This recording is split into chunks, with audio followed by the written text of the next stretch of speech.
Bismillahirrahmanirrahim. Assalamualaikum warahmatullahi wabarakatuh.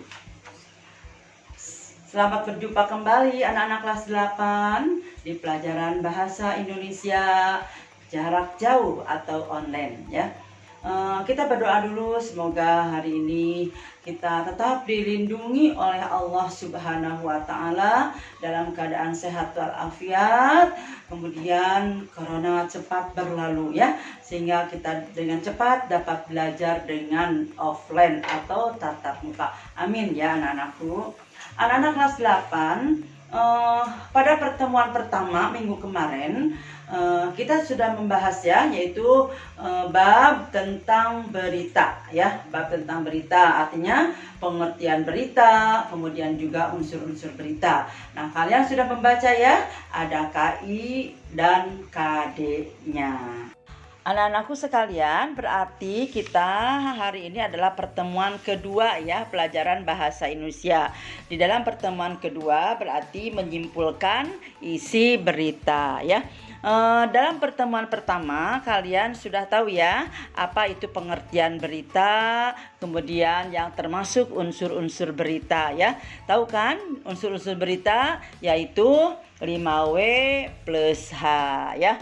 Nah, sekarang adapun tujuan pembelajaran hari ini adalah siswa mampu menyimpulkan isi berita dengan berdasar unsur-unsur beritanya. Nah, berarti kalian diharapkan mampu menyimpulkan isi berita ya. Nah, Ibu di sini memberikan salah satu contoh berita ya. Berita lengkap, di dalam isinya ini akan terdapat unsur-unsur 5W plus H ya. Nah, kita coba di dalam berita ini masuk ke dalam unsur-unsur berita ya. Ibu sudah kasih contoh. Kalian kemarin langsung menyimak daripada berita kemudian ke unsur-unsur. Ya, Ibu sudah lihat hasilnya. Kemudian sekarang kalian melihat dari berita ini ya. Di sini ada unsur-unsur berita ya. Yang pertama, perhatikan oleh kalian. Peristiwa apa yang terjadi? Nah, pada berita yang tadi ya, padatnya Pelabuhan Merak. Kemudian siapa yang mengalami peristiwa itu? Who ya, mungkin di dalam bahasa 5W-nya.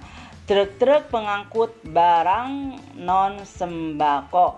Nah, jadi kalau siapa itu, who itu tidak harus orang ya, tidak harus manusia subjeknya. Jadi bisa benda yang memang pada saat itu menjadikan objeknya ya. Nah, di mana peristiwa itu terjadi? Itu menjelaskan tempat berarti ya, di Pelabuhan Penyeberangan Merak. Kapan peristiwa itu terjadi? Nah, kalau kapan berarti menunjukkan kepada waktu terjadinya peristiwa tersebut. Maka jawabannya adalah 10 hari menjelang Lebaran, yaitu hari Sabtu pada tanggal 15 bulan 11. Nah, itu ya. Atau mungkin pada sore hari menjelang ayam berkokok. Nah, itu termasuk kapan ya. Kemudian mengapa peristiwa itu terjadi? Mengapa? Adanya larangan melintas bagi truk non sembako pada tanggal 21 sampai 25 November. Dan keenam, bagaimana proses terjadinya peristiwa, yaitu proses tersebut menyebabkan antrian truk di pintu masuk kapal.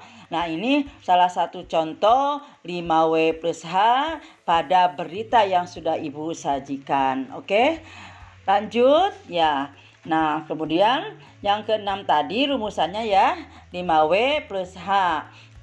What apa, who siapa, where di mana, when kapan, why mengapa, dan how bagaimana. Nah, keenam unsur inilah yang akan mengantarkan kalian kepada membuat kesimpulan ya.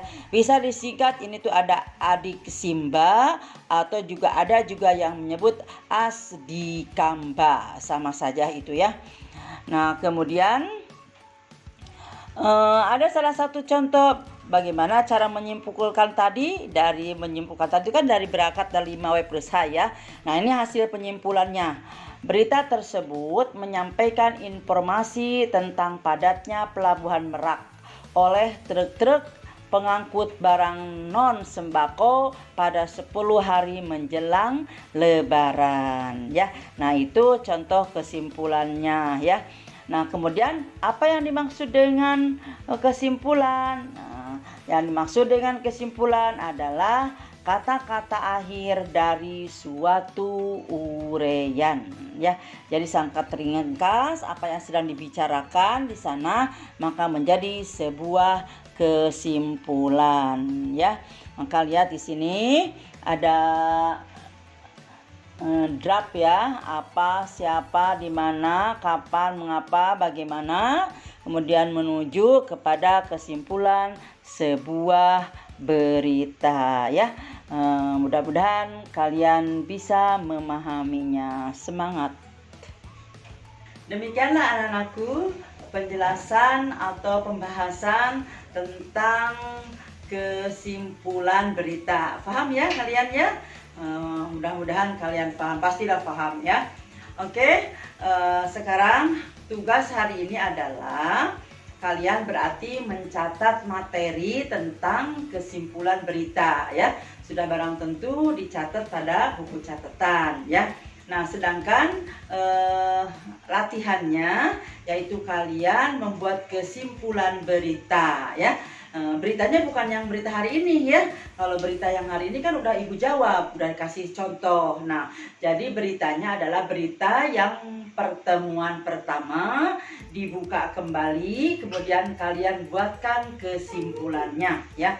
Nah, kemudian jawabannya dikirim kepada nomor link yang sudah diberikan pada pertemuan pertama. Kemudian jawaban latihannya dikirim ke folder pertemuan kedua ya, ke folder pertemuan kedua. Kemarin kan folder pertemuan pertama, sekarang dikirim ke folder pertemuan kedua. Oke ya, paham ya? Demikian pertemuan Ibu. Tetap semangat. Wabillahi taufiq wal hidayah. Wassalamualaikum warahmatullahi wabarakatuh.